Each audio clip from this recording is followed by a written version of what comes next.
Good afternoon, race fans. Let's get after it because Ohio Sprint Speedweek does not tap you on the shoulder. It kicks the door in, flips the lights on, and dares you to keep up. Last night, Wayne County Speedway gave us one of those races you feel in your chest. And tonight we point the haulers west to Eldora Speedway, Speedweek night number 5, where the clay is wider, the cushion is meaner, the lap traffic is more ruthless, and the margins between hero and heartbreak are basically a blink. Put that visor down and get those tear-offs ready because this isn't just racing, this is switching grooves.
What's up, race fans? Tonight, I'm actually joined by special guest James Crow of Chafin Motorsports.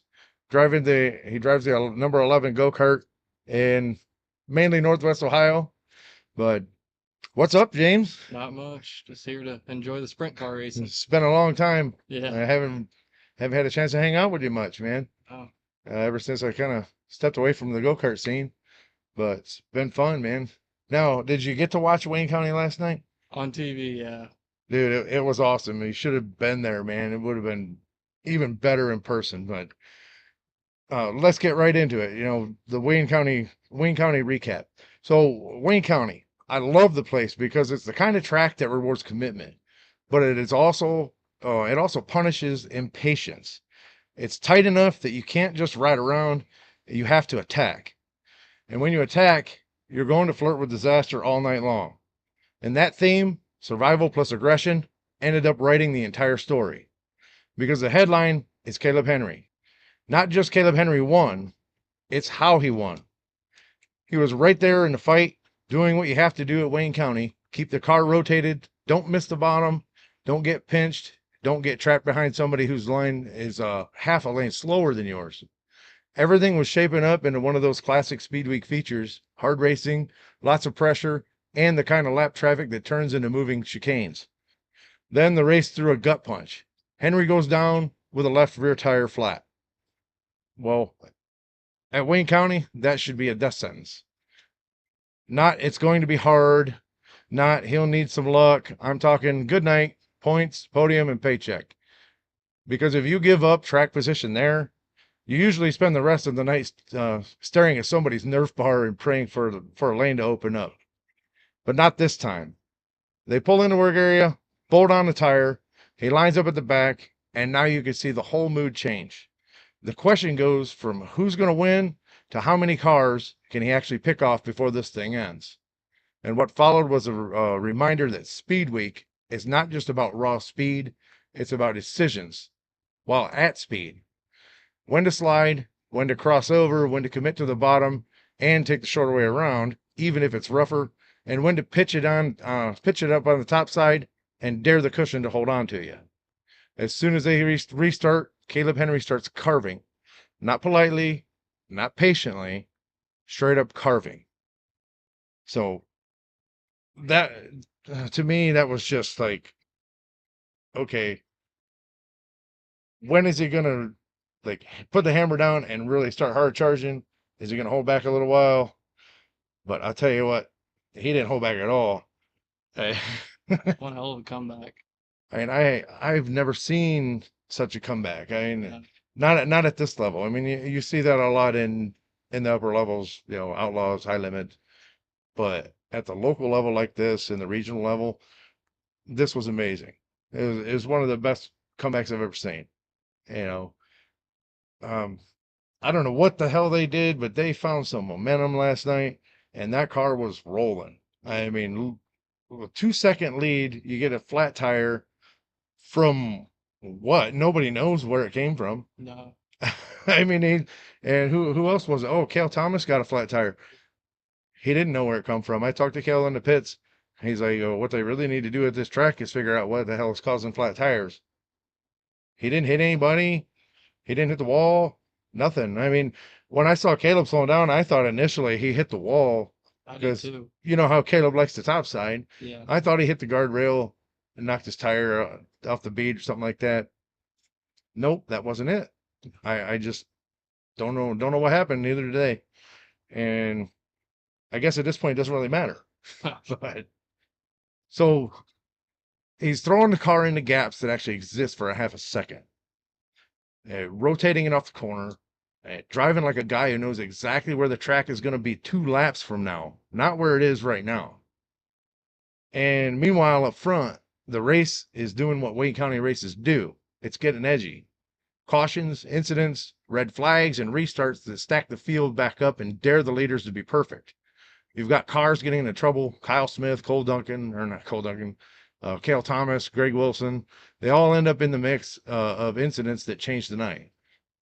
At one point, it goes red to get things sorted out and to give them some fuel. They were running low on fuel. You know, and every time that happens, the track cools, the tires cool, and the restarts actually become their own little coin flip. With every restart, Henry's odds improved because when you're coming from the back, you don't need a 30-lap green flag run. You need opportunities. You need resets. You need the leaders to have to do it again. So when it finally matters, when the race gets inside the final stretch and it's time to decide who's got the nerve and who's got the car, well, Kalib Henry shows up at the front anyway. Let that sink in. A tire problem, tail of the field, and he still ends up where it counts. And then he finishes it with one of the most extraordinary last laps I've ever seen, and he takes the win with Darren finishing second, Brandon Spithaler right behind there in third, Danny Dietrich coming home in fourth because Danny Dietrich is Danny Dietrich. And if there's a way to salvage a top 5 out of any chaotic Speedweek night, that team tends to find it. We saw that last year. As for the 101 team, that's a Speedweek win. The kind you remember because it isn't scripted. It wasn't clean. It wasn't easy. It was messy, violent, and he earned it the hard way. So, last night didn't just give us a winner, man. It gave us a warning. Yeah. He definitely had a fast car. If you're racing Kalib Henry right now, you're not just racing his car. You're racing his ability to recover when things actually go wrong. But that's Wayne County. Tonight, it's Eldora Speedway. So Eldora is not just another stop. It's not one more night. Eldora is a place that amplifies everything, James. If you're good in traffic, Eldora rewards you with passes that look impossible. If your car is balanced, Eldora lets you run multiple lanes and choose your battles. If you're brave, Eldora gives you room to be brave, but it demands you to pay the bill at the exit of the corner. Every weakness gets exposed. If you're off a tick on gear, your timing, or your balance, you don't run 10th, you run 18th. So if you miss a setup, the cushion will eat you alive and the bottom will pin you down. If you're indecisive in lap traffic, Eldora will turn you into someone else's highlight reel. The big story tonight, momentum versus the monster. Coming off of Wayne County, the hot hand conversation is real. Henry's got momentum and confidence, and in the racing, that's not fluff. It changes how you attack restarts, how you enter traffic, and how willing you are to throw a slider when the opening is barely there. So, Eldora doesn't care about your confidence. Eldora cares about clean air, rhythm, timing and traffic, and who can run the top without paying for it. So the question is, can Wayne County, the momentum from Wayne County actually translate into the biggest, baddest stage of Speed Week? You think we can? There's a good I don't know. chance. I don't know. So, what do you gather from the momentum coming from last night into tonight, and how do you feel it's going to go down? I feel like it'll give him more confidence, but this track is very different. And it's going to be a lot harder if he blows a tire to get back up there like he did last night. Eldora is pretty much hammered down, wide open up against the fence, and I'll tell you, it's a tough place. And everybody thinks it's easy, but it's a half a mile. It's not the 3/8 mile like Wayne County, and cautions don't come very often at places like this because it's so wide, so big. And unless you get somebody flipping over or flat tires, I mean, you hardly see anybody spin out here, Yeah.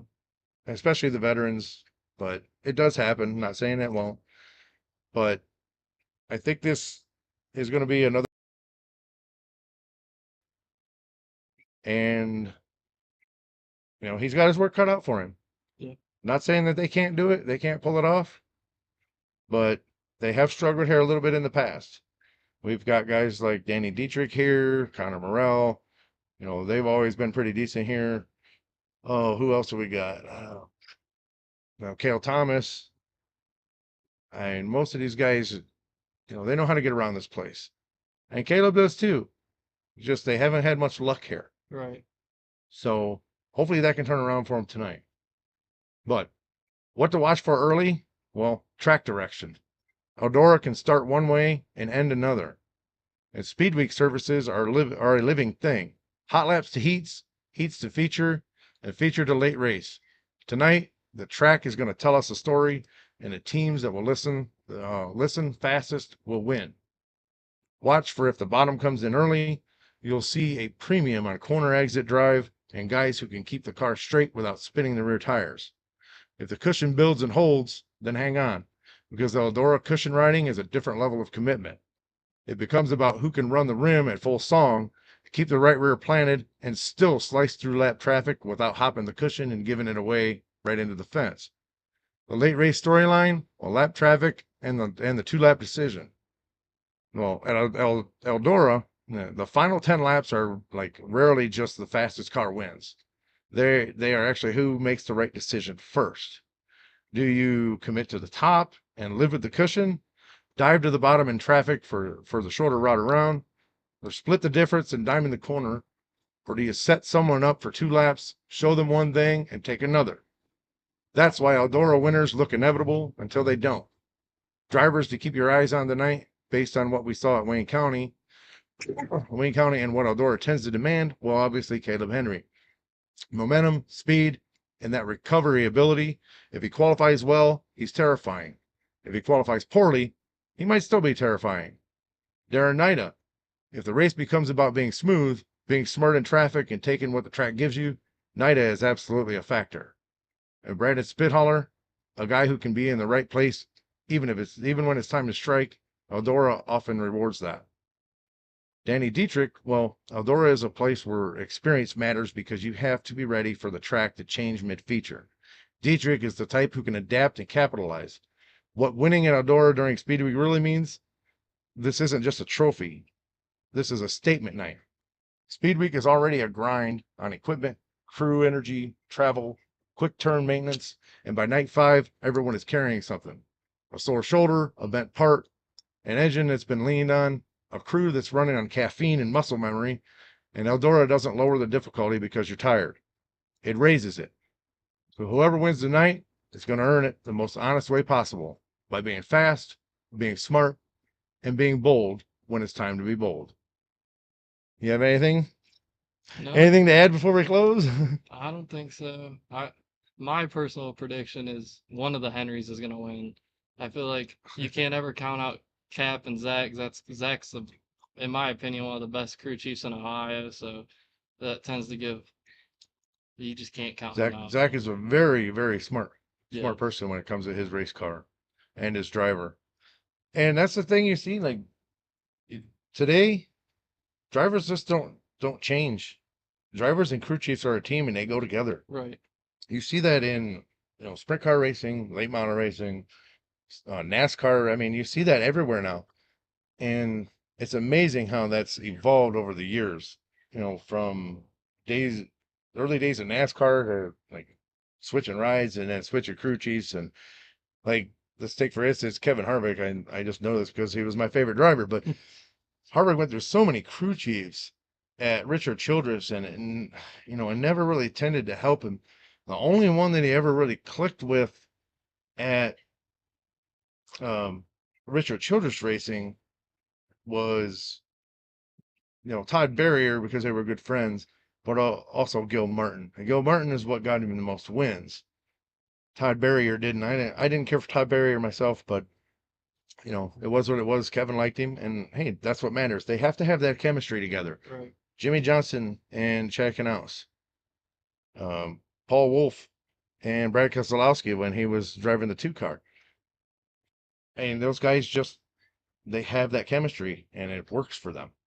So you don't see crew chiefs switching out very much with drivers. They usually tend to follow their driver, and it's an awesome thing to see.